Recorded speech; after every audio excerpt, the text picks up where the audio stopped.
então vamos iniciar, vamos tentar selecionar aquilo que cai então como direito constitucional na prova de vocês. Gente, esse arquivo aqui que eu deixei aqui para vocês, que eu vou utilizar como base para focar nos assuntos específicos, ele já está à disposição de vocês lá no site de vocês, lá na área do aluno, tá?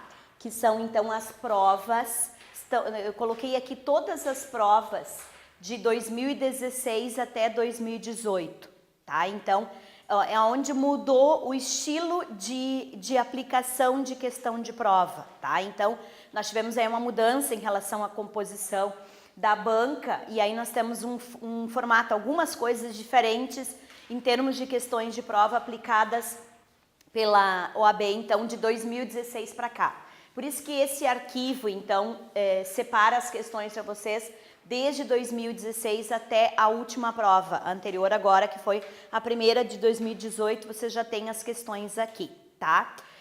Todas as provas têm 7 questões, certo? Então, sempre vocês vão ter 7 questões de direito constitucional, tá? E sempre tem mais ou menos o mesmo formato em relação a onde estão as questões de prova, tá? Então, por exemplo, tá? Nessa prova aqui, que é de 2018, tá? Vocês têm a parte do legislativo e juntando com o controle da constitucionalidade. Então, ou tem uma questão específica de controle ou tem uma questão de processo junto com o controle, tá? Então, nós vamos ver essa questão aqui e já vamos aproveitar e ver algumas questões do processo em relação a isso. Depois, nós temos uma questão em relação ao que vocês acabaram de falar, que a Isabel trabalha com vocês, que é a questão dos direitos de nacionalidade, direitos políticos e juntado isso com a questão dos direitos humanos, gente, tá? Então, eles fazem muito essa diferenciação em relação ao que está no Pacto de São José da Costa Rica, a sua relação, né? E o que consta internamente na nossa Constituição. Então, essa é uma questão que eles vão sempre utilizar. Ou é sobre nacionalidade ou sobre a questão da alistabilidade ou a inestabilidade. Depois, tá? Nós temos então aqui, ó, né, uma questão de novo, trabalhando direitos humanos internamente e relação internacional. Então, eles focam muito, gente, o artigo 5º, parágrafo 3º, parágrafo 4º, muito com a questão da federalização dos direitos humanos, né? Então, pergunto até para vocês, a Isabel trabalhou essa relação interna com a Constituição? Só para fazer uma pergunta para vocês, ela fez essa relação? Tá, não, só pergunta porque daí eu vou fazer uma questão nesse sentido para poder fazer a relação internacional com a relação interna, vou resolver uma questão para mostrar como que internamente isso é utilizado, porque isso é sempre questão de prova na sistemática interna, tá? Depois, aqui nós temos uma de partidos políticos, aqui nós temos uma de legislativo em específico, tá? Então, eles focam muito no legislativo, gente, tanto em termos de crimes de responsabilidade, prestação de contas, como a questão de competências propriamente dito, sempre tem questão de prova sobre isso. Ó, de novo, ó, aqui nós temos aqui uma questão em relação à educação. Então, educação e saúde, lá na parte do direito social, da ordem social, eles também vão utilizar bastante em termos de questões de prova. Então, vou fazer uma questão dessas também, porque eles adoram perguntar por questão de saúde e educação. O que mais? Depois uma de artigo 5º, gente. Só que de artigo 5º as questões são basicamente aquilo que o texto traz. Né? Então, em termos de artigo 5º propriamente dito, é mais a leitura propriamente dito do que nós temos de direitos fundamentais e a aplicação num caso prático em específico. Nós não temos muita complicação nesse sentido. As questões mais bem elaboradas, elas versam sobre processo legislativo, organização do legislativo, controle da constitucionalidade, os direitos humanos no sistema interno e a questão da saúde e da educação na ordem social. Lá estão os focos das nossas questões de prova, tá? Aí vocês vão ver a de 2017 também, ó. De novo, gente, Aqui, ó, tá falando de legislativo. Então, tá de novo fazendo questão de legislativo como funciona. Então, nós vamos resolver para ver como funciona. De novo, aqui, gente, tá falando da questão do partido com direito eleitoral. Olha a relação de novo, como na prova anterior. Estava fazendo uma questão específica sobre partidos e outra questão sobre regras eleitorais. 2017, de novo, ó, mesma regra aqui de questão partidária com regras eleitorais. Depois, aqui, ó, a questão do artigo 5º, que é em relação à laicidade. Então, sempre uma questão sobre o artigo 5º. Aqui, ó, de novo, como em 2018, a questão de prestação de contas do executivo para o legislativo. Então, de novo, uma questão em 2017 no mesmo formato. Aqui, ó, de novo, questão de, ó, aqui tá falando de saúde. Na de 2018 estava falando de quê? Educação. Então, eles sempre vão alternando e pegando uma questão social. Tá vendo como eles fazem? Então, alternam, mas eles sempre vão cobrando o mesmo tipo de assunto, montando a questão de forma diferenciada, tá? De novo, gente, ó, legislativo juntando com controle da constitucionalidade, mesmo formato da questão de 2018 aqui, da mesma maneira. Então, não é mais uma questão exclusiva sobre controle da constitucionalidade, uma questão exclusiva sobre legislativo. Eles fazem o elo de junção das duas, gente, certo? Então, isso aqui é extremamente importante, muito cobrado, tá? De novo, ó, tá falando aqui de leis, tá falando da organização municipal. Aí depois a penúltima, 2017. Aí vocês vão ver, tem sempre o mesmo regramento, a forma deles utilizarem as questões, os pontos está praticamente no mesmo lugar, ó, sempre a mesma divisão em termos de questões. Então, sempre o formato vai ser cobrar uma questão de legislativo com controle da constitucionalidade, sempre cobrar uma questão de prestação de contas do executivo em relação ao legislativo, sempre cobrar uma questão de partido político com nacionalidade ou com direitos políticos e sempre cobrar uma questão sobre direitos fundamentais, normalmente focando na questão dos direitos humanos na relação internacional com a relação interna. E sempre uma questão ou sobre saúde ou sobre educação. Ali estão os focos das questões de prova de vocês. Certo, gente? Então, o que nós vamos fazer? Vamos então ir lá iniciar esse nosso estudo, fazendo então os esquemas aqui, tá? Para a gente poder resolver o máximo possível de questões nesse sentido, tá? Então, vamos lá. Vou fazer um esquema aqui primeiro, para a gente iniciar. Então, vamos lá. Forma de Estado, administrar e legislar.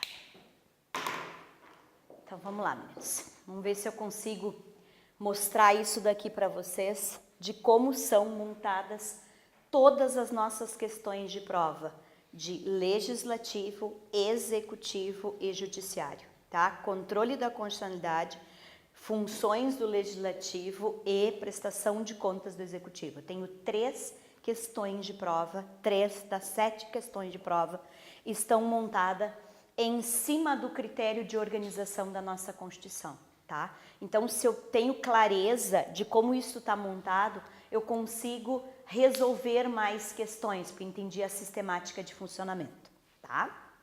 Então, olha só, nós temos um modelo de Estado federado, mas o nosso modelo de Estado federado, ele é um modelo de Estado federado chamado comunitário. O que é esse Estado? A Constituição separou competências para a União, para o Estado, para o Distrito Federal e dos municípios. Só que todos eles vão ter competências que são competências comuns. Ó, temos ou não temos o artigo 24 da Constituição que diz: compete à União, aos Estados, Distrito Federal e aos municípios. Tá vendo? Porque o nosso modelo de Estado federado é um modelo comunitário. É um modelo que alia a questão do pacto, da união, da aliança. Não é um modelo de Estado que separa cada um por si e Deus por todos. Não é esse modelo. Por isso que no nosso modelo de Estado federado, gente, a União vai trabalhar com o quê? A União sempre vai criar as regras gerais. A base sempre vai ser organizada por quem no nosso sistema? Pela União, porque vai ter que ter uma padronização para que os outros possam, então, seguir, executar. Então, lei de diretrizes básicas, lei do sistema da saúde, lei da educação, lei de diretrizes básicas. Então, a União estabelece sempre a regra básica para essa organização. Mas todos têm responsabilidade, porque o nosso modelo de Estado federado é um modelo comunitário, um modelo de competências comuns. E é aqui que entra a questão em relação à saúde e à educação, que é sempre feito na prova da OAB. Eles não têm mais feito questões como eles faziam antigamente e cobravam a literalidade das competências de cada um, o 20, o 21. Não, não é mais isso que é questão de prova. Eles querem esta sistemática de compreensão aqui. E é aqui que entra, então, o quê? A saúde, a educação, tá? Ela entrou aqui. Saúde e educação entrou aqui. Então, quando nós vamos falar de saúde e educação, a responsabilidade vai ser de todos. Só que daí a Constituição vai, no capítulo da ordem social, separar o que tipo de saúde cabe a um e que tipo de educação cabe ao outro. No que tange à saúde, o que é que a Constituição fez? Sistema Único da Saúde, SUS, certo? E o que significa este modelo de saúde? Significa que cada um vai ser responsável. Então, o município vai ter lá as UPA, os postos? Vai ter. O Estado vai distribuir remédios, vai ter hospitais? Vai. A União vai ter? Vai. Então, existem hospitais mantidos pelo município, existem hospitais mantidos pelo Estado, existem hospitais mantidos pela União. Não existe a divisão radical em relação à saúde. Ah, isso só pode ser feito pela União, isso só pode ser feito pelo Estado, isso só pode ser feito pelo município. Não. Tanto que é por isso que quando vai se buscar o acesso à saúde, tá? Quando o atendimento, por exemplo, é numa unidade de referência e não se consegue uma vaga, não se concede o atendimento, o que o advogado faz? Ele não ingressa com uma ação só contra o município. Ele ingressa com ação contra quem? Contra o município e contra o Estado. Por quê? Porque a primeira regra de responsabilidade quando o município não atende, cabe a quem no nosso modelo de Estado federado? Ao Estado. Porque os municípios fazem parte do seu Estado. Rio Grande do Sul tem 497 municípios. Agora, se eu estou sendo atendido, né, estou sendo atendido por um hospital que é do Estado e eu não estou conseguindo leito, não estou conseguindo uma determinada cirurgia, o que o advogado vai fazer? Ele vai ingressar com a ação não só contra o Estado, mas sim o Estado e a União, porque daí sim a União é responsável pelos seus estados, 26 estados, Distrito Federal. Então, por isso que judicialmente, quando se vai fazer uma ação no critério de saúde, se utiliza normalmente 2 entes para acionar. E aí, aproveitando a pergunta, quando a ação é contra o Estado e contra a União, esta ação vai ser distribuída para onde? Para a Justiça Federal, porque quando um dos entes ou entidades, órgãos ou entidades envolvidas é a União, puxa a competência para onde?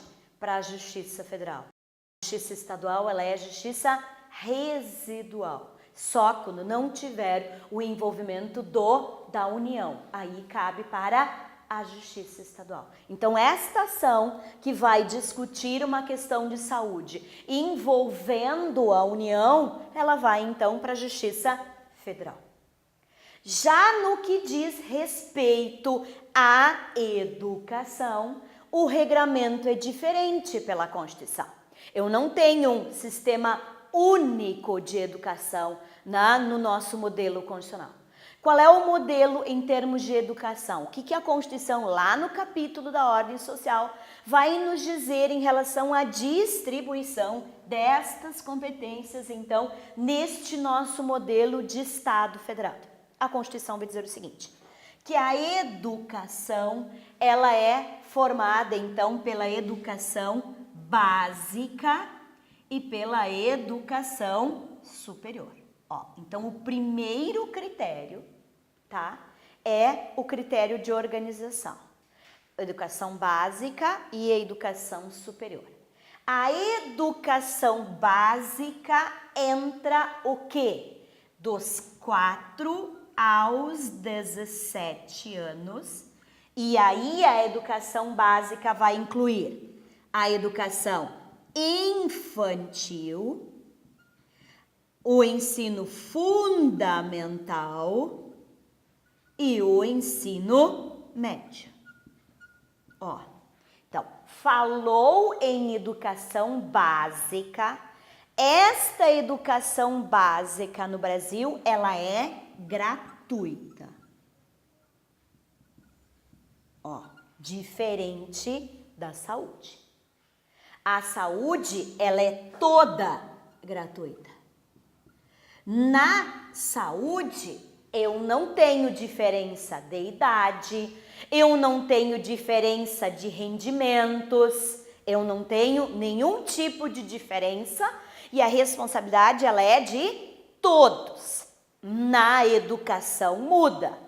Na educação eu passo a ter uma educação gratuita, que é somente a educação básica.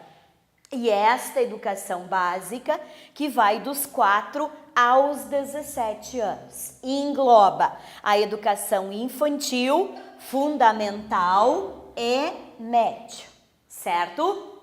Agora, vejam, antes dos 4 anos,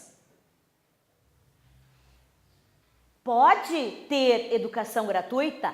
Pode, mas eu pergunto, vai ser um direito subjetivo? Não. A saúde é ou não é um direito subjetivo? É, porque é todo o sistema que é gratuito. Na educação só é direito subjetivo aquilo que é estabelecido constitucionalmente como gratuito. Portanto, é só dos 4 aos 17 anos.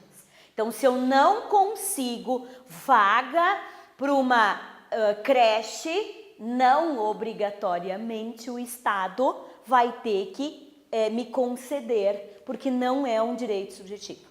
Isso eu não estou dizendo que o município não vá poder oferecer creches. Ele vai o fazendo com base no seu orçamento e não que seja um direito constitucionalmente garantido.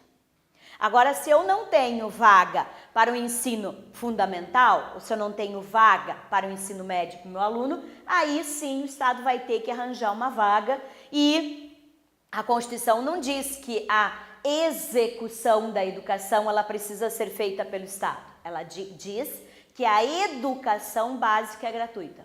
Significa, a execução dessa educação pode ser feita pela iniciativa privada ou pode ser feita pela administração pública. Agora ela vai ser gratuita, independentemente de onde tu estudar. Então tu pode estudar num colégio particular? Pode, mas de graça. Porque quem vai fazer essa relação com essa escola vai ser quem? O Estado e não a pessoa, porque em relação ao ensino propriamente dito, ele é gratuito. Então, é totalmente diferente a sistemática de funcionamento no nosso modelo da saúde e da educação. Pois bem, agora, o que a Constituição diz mais? Que o ensino infantil, ele é de responsabilidade de quem? Do município. Então, o ensino infantil, ele cabe ao município. O ensino fundamental cabe ao município e ao estado. E o ensino médio ao estado. Isso significa que o estado não pode atuar em ensino infantil? Não, porque a Constituição diz prioritariamente e não exclusivamente. Certo? Então, o município que deve focar no atendimento à educação infantil e também ao ensino fundamental. O Estado deve, então, focar aonde? No fundamental e no médio. Pergunto, e a União faz o quê nessa história toda, né? A União é que faz toda a questão do planejamento, ou seja, a base da educação, e a disponibilização dos recursos, ou seja, complementa a questão dos recursos. Então, por exemplo, gente, temos um salário mínimo hoje, que é o salário mínimo dos professores, ok? O município de Canoas não tem condições de pagar esse salário mínimo para esse professor. Vai pedir auxílio para quem? Para a União. Ok? Né? É essa a função da União. É o controle, é o suplemento que é de responsabilidade da União. Mas a União também vai ter educação? Sim. Ela pode atuar na educação infantil? Pode. Na fundamental, média, pode. Ou seja, se a instituição é mantida, organizada e mantida pela União, a responsabilidade é dela. Instituto de Educação, né? Colégio Militar. Então, nós temos instituições que são mantidas pela União, tá? Mas não como regra no nosso sistema. Aí vem o ensino superior, gente. Precisa ter URGS? Universidade de Santa Maria? Não. Constitucionalmente não é obrigado a ter ensino superior gratuito. Então a URGS a qualquer momento pode deixar de existir? Pode. Isso depende do quê? De uma política. Porque constitucionalmente não é garantido o ensino superior de forma gratuita, gente. Mas isso não significa que o Estado não vá ter. Ele tem várias instituições hoje cujo ensino é gratuito, mas não que seja um direito subjetivo à educação superior, porque ele não é gratuito pelo nosso modelo.